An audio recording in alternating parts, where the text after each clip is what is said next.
Dividido em Justiça Militar da União e Justiça Militar Estadual, esse segmento do Judiciário com características muitas vezes específicas é o tema do Reflexões de hoje.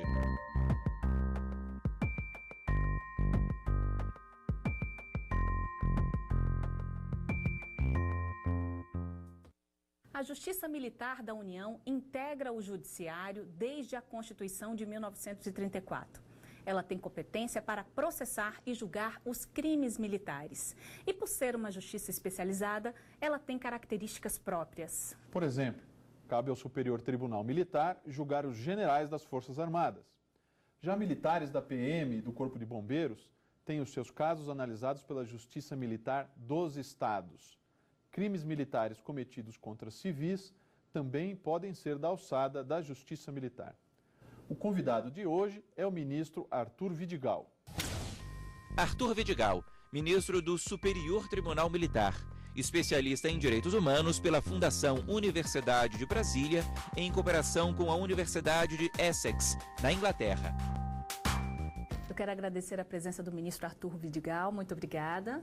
Obrigada, Gisele. Para mim é um prazer estar aqui na TV Justiça, mais uma vez, na companhia do Dr. André. E é um prazer falar sobre a Justiça Militar da União, o órgão o qual hoje eu sou vice-presidente. Bom, e para começar a refletir sobre o nosso tema de hoje, eu gostaria de falar sobre as características da Justiça Militar. O que a diferencia da Justiça Comum? A primeira característica da nossa Justiça Militar da União é que ela é uma justiça diferenciada do resto dos outros países. Normalmente a gente escuta muito falar em cortes marciais, que são justiças vinculadas ao próprio Poder Executivo ou, quando não ao Poder Executivo, vinculadas aos seus pares. A Justiça Militar da União, no Brasil, ela tem a característica de, primeiro, como vocês já anunciaram, pertencer ao Poder Judiciário. Então, é um poder independente. Não são seus pares julgando seus pares.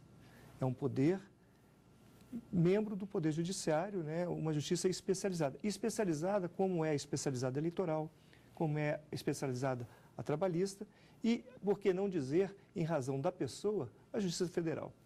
As outras três, inclusive a militar, são em relação à matéria. Mas a Justiça da União, né, federal, é uma justiça em razão da pessoa. E qual é a característica fundamental dessa Justiça Militar? Ela tem como característica examinar todos os crimes militares definidos em lei, conforme determina a Constituição. E aí veio, nas palavras do Dr. André, no início, que pode também, algum civil, ser julgado pela Justiça Militar. Por quê? Porque ele comete um crime definido na Constituição como crime militar.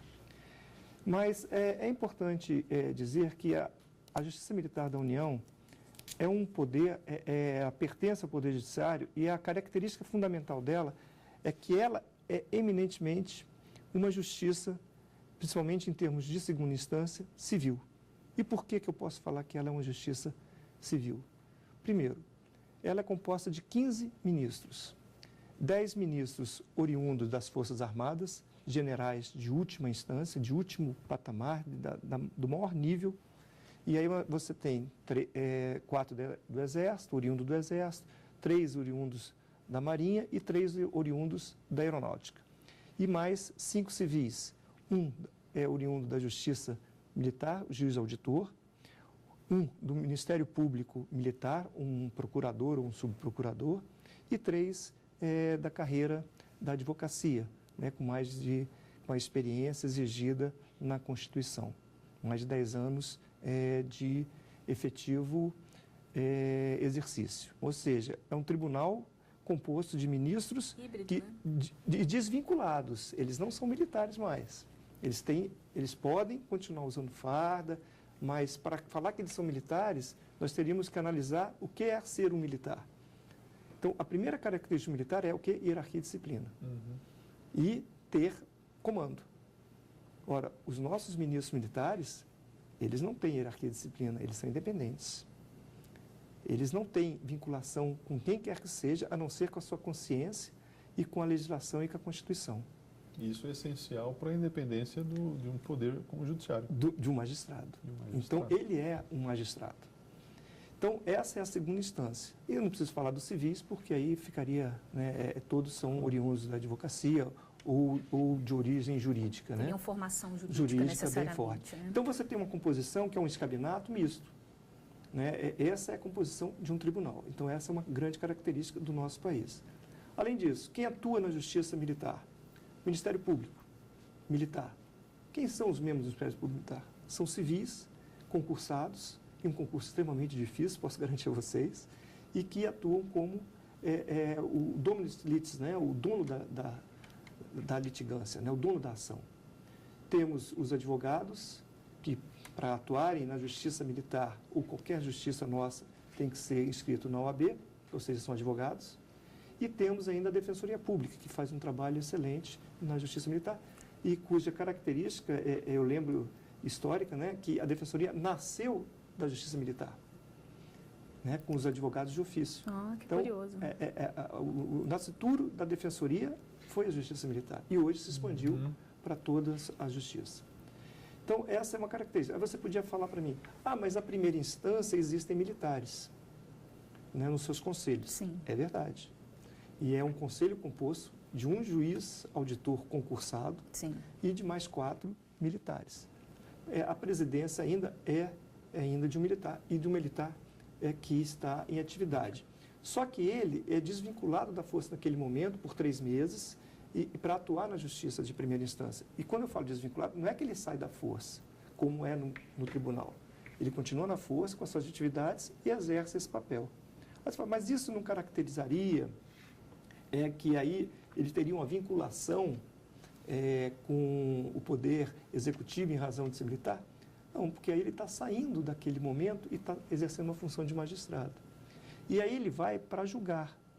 E olha que interessante, julgar, não elaborar sentença. Porque quem elabora a sentença é o juiz auditor. E aí a gente poderia fazer uma vinculação, e me perdoem os doutrinadores, os juristas, porque ela é um pouco, talvez, não própria, mas eu acho que vale a pena para um conhecimento. Posso comparar o conselho como o tribunal do júri, onde também quem julga são leigos. Exato. Entendeu? Mas quem profere a sentença é o juiz monocrático. Então, é evidente que eu estou fazendo uma comparação, por favor, não leve isso ao pé da letra, né? Mas só para mostrar que pode sim ter leigos julgando, não proferindo sentença.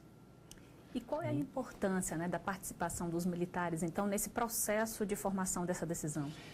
É importante porque, num julgamento normal, eu julgo liberdade. Né? Eu vejo a questão só da liberdade. Num julgamento de um crime militar, principalmente quando envolve militar, não quando envolve civil, mas quando envolve militar, eu julgo também a questão da hierarquia e disciplina, a sua repercussão na caserna, a sua repercussão no seio daquele ambiente militar. E isso é muito importante para que a unidade não seja quebrada. E aí, a experiência da caserna, só quem tem é quem vive.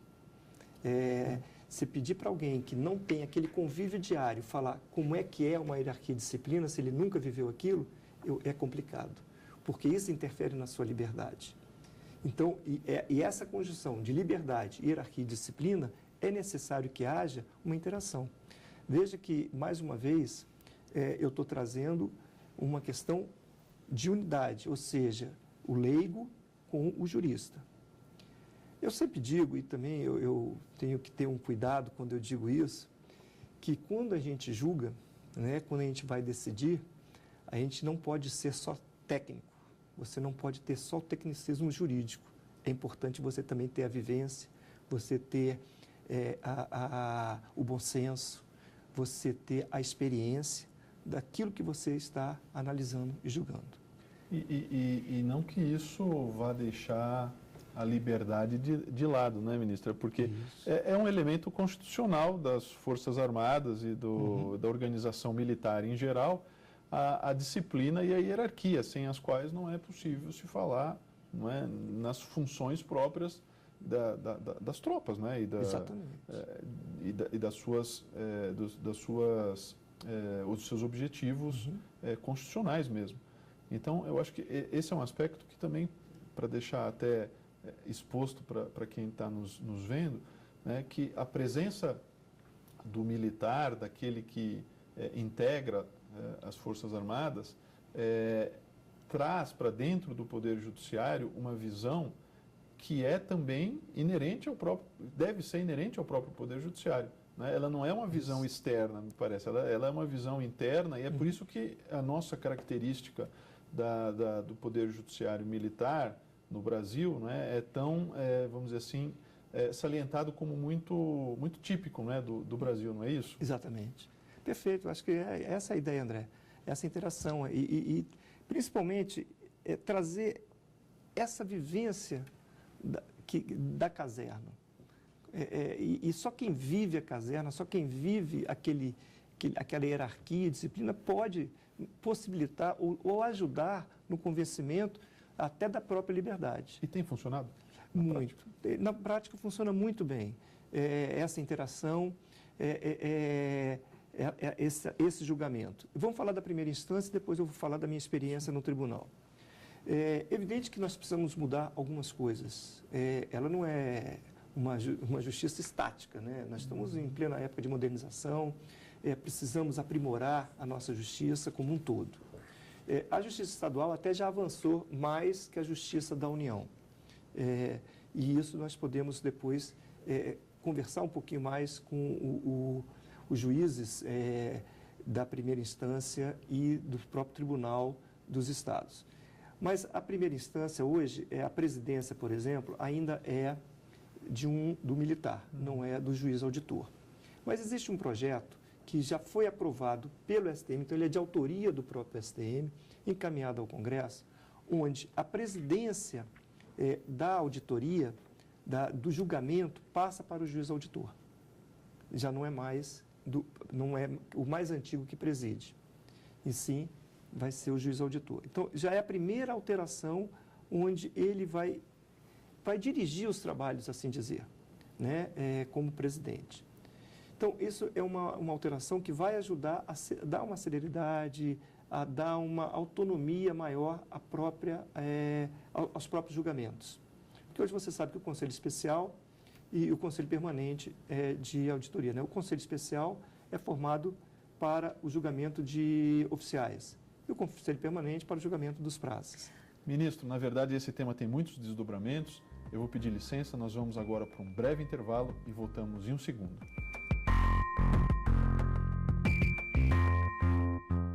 A Justiça Militar é o tema do Reflexões de hoje. É um poder independente. Não são seus pares julgando seus pares. Eles não são vinculados a ninguém, a não ser a sua consciência e a Constituição e as leis que regem o país. O ministro falava agora há pouco sobre a questão da estrutura, né, da primeira instância da Justiça Militar da União. Falava ali sobre o Conselho Especial da Justiça, Conselho Permanente de Justiça. Traz para a gente mais informações sobre essa justiça. Hoje nós temos 12 circunscrições judiciárias militares espalhadas pelo país. E dessas 12 nós temos 19 juízes auditores titulares e 19 juízes auditores substitutos. O Conselho Permanente julga praça e civis e o Conselho Especial julga os oficiais, né? Então essa é a nossa primeira instância.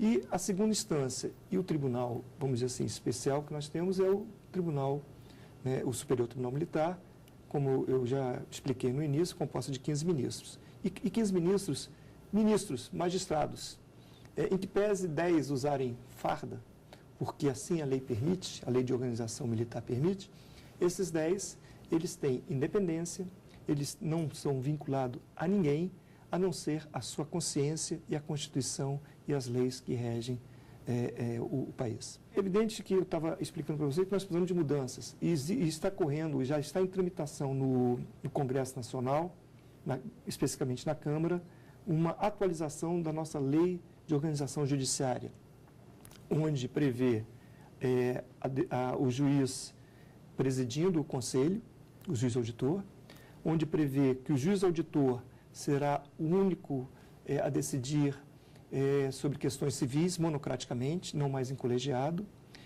e só os militares seriam, então, submetido ao colegiado, onde tem uma mudança significativa na nossa correição, na nossa corregedoria, onde a corregedoria deixa de ser um juiz que é designado vitalício para ser o vice-presidente do tribunal como corregedor, como, aliás, é em todos os tribunais hoje, né? Normalmente o corregedor é um ministro. Mudanças que aproximam ainda mais o Poder Judiciário Militar do figurino do Poder Judiciário, não é isso? Aparentemente isso. é uma...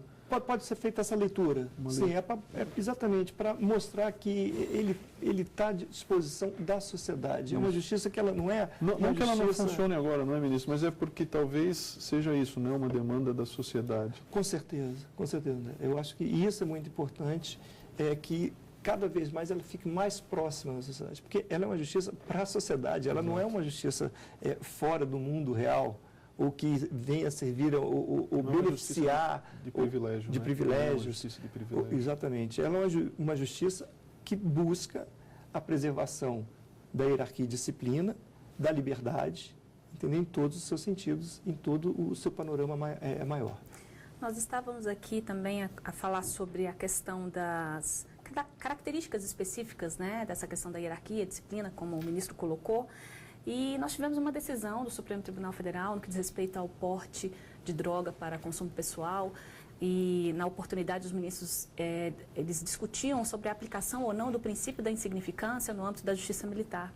E o entendimento que acabou prevalecendo aqui na Suprema Corte é de que o princípio da insignificância ele não se aplica no âmbito da justiça militar, né? Essa decisão foi muito importante, essa decisão do Supremo, e veio corroborar ou veio acentuar o que já vinha decidindo o STM e a Justiça Militar como um todo.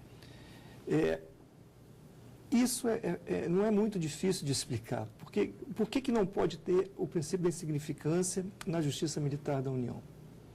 Ora, o uso de droga, nós sabemos que cada pessoa tem um efeito diferente. E aí não importa a quantidade, e não importa o tipo de droga. Agora, imagine alguém que faz um serviço armado, tendo uma alteração, seja lá por qual motivo for, de uso de um entorpecente. Olha as consequências disso. E eu digo que o Supremo, a nossa Suprema Corte, foi muito feliz na análise do exame dessa matéria, porque ele levou isso em consideração. Qual é a consequência que nós podemos ter com alguém que está prestando um serviço armado vir ter uma alteração em razão de uso de uma substância proibida? Seria muito desagradável e devastador, né, André? Essa decisão do Supremo, de fato, ela trouxe à tona uma posição do Poder Judiciário Militar brasileiro,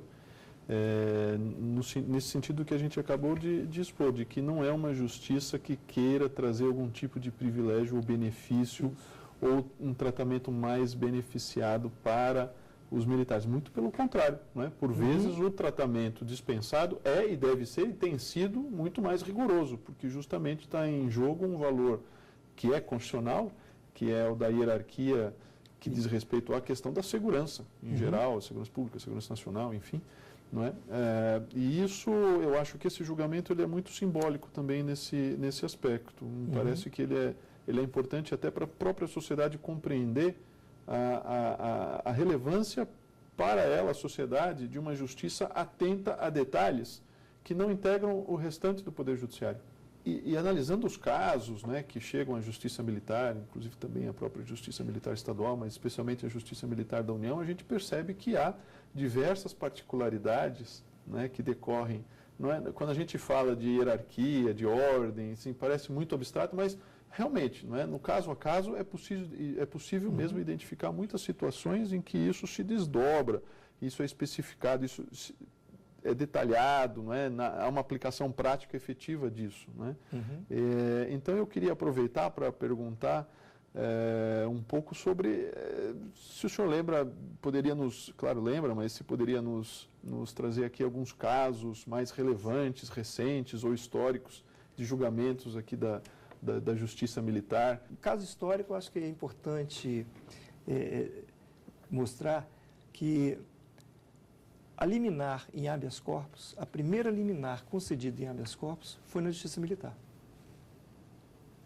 e por incrível que pareça, por um ministro oriundo da Marinha.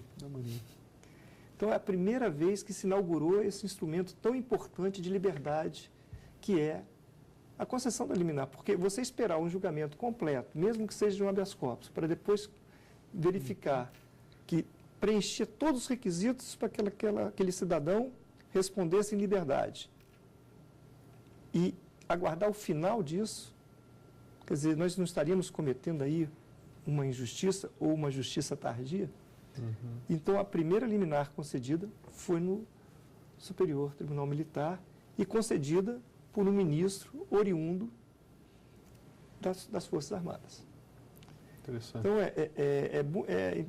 e se inaugurou, então, vamos dizer assim, que logo depois também, aí com essa liminar, aí logo depois o Supremo também já aderiu e isso se expandiu no Brasil, né, nos tribunais estaduais, nos demais tribunais especializados. Mas o pioneirismo foi a primeira no liminar foi concedida na Justiça Militar.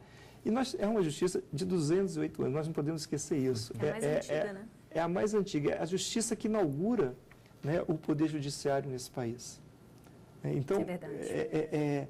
E nós não podemos simplesmente esquecer isso e ver o tanto que ela contribuiu e o tanto que ela ajudou em todas as fases do país. Isso não seria, de certa forma, um contrassenso, né, pelo fato dela não ter assento no CNJ, no Conselho Nacional de Justiça? Olha, isso está sendo corrigido. Existe um projeto já é uma PEC, né? Tem que ser agora, porque é uma alteração constitucional. Então, tem um projeto já incluindo um membro do STM no Conselho Nacional de Justiça. Corrigindo, inclusive, no meu entender, uma falha grave.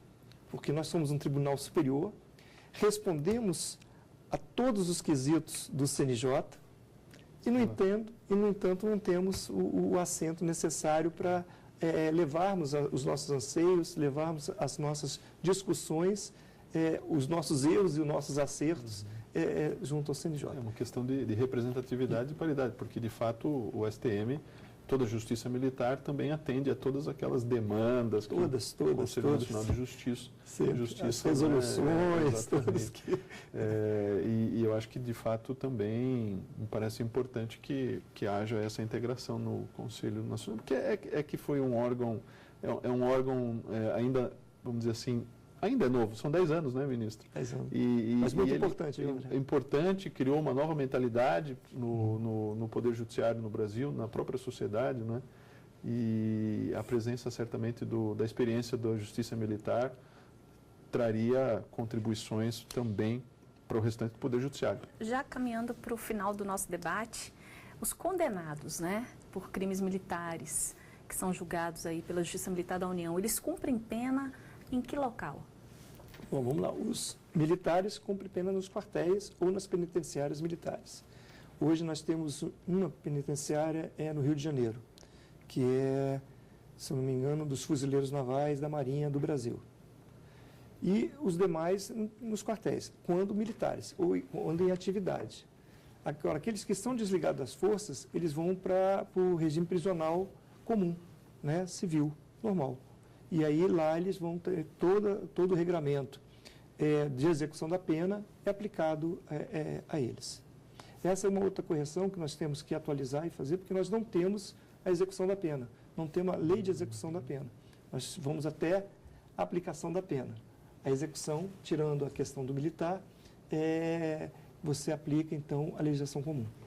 Aí é por parte dos presídios. Sim, aí há um acompanhamento, evidente que o juiz da execução ele acompanha, mas toda essa parte compete e é regida pela Lei de Execução Penal. Lei de Execução Penal, perfeitamente. Ministro, nosso tempo chegou ao final, mas antes de encerrar, gostaria de perguntar ao senhor, aqueles que queiram conhecer um pouco mais da história da Justiça Militar, como fazer? Uma boa pergunta, André, muito obrigado. O STM está criando a exposição do STM no tempo. E é no arquivo que fica no setor de indústria de abastecimento e CIA, trecho 17, um trabalho da nossa Diretoria de Documentação e Gestão e Conhecimento, onde lá nós temos toda a história do tribunal, com a possibilidade, inclusive, de ver, de assistir a sustentações orais de Sobral Pinto, de todos os grandes juristas que passaram pelo STM. Muito interessante. Fica aberto a visitação de segunda a sexta-feira, de 13 às 18 horas. E é sempre um prazer receber um público lá, para conhecer um pouquinho mais da nossa Justiça Militar da União. É uma excelente oportunidade para quem está nos acompanhando, né, de ter esse privilégio de conhecer de perto, né, e ter acesso a essa parte histórica, né, e saber também do funcionamento do STM. Que vai de quando se instalou no Brasil até os dias de hoje. E tem processos julgados de várias etapas, de várias fases do nosso país. Muito obrigado, ministro. Agradeço mais uma vez pela sua participação, pelas suas reflexões aqui com a gente hoje. E agradeço a vocês que nos acompanharam aí de casa. Para rever este programa, acesse nosso site tvjustiça.jus.br. Nós falamos hoje sobre Justiça Militar. Obrigada pela companhia e até o próximo Reflexões.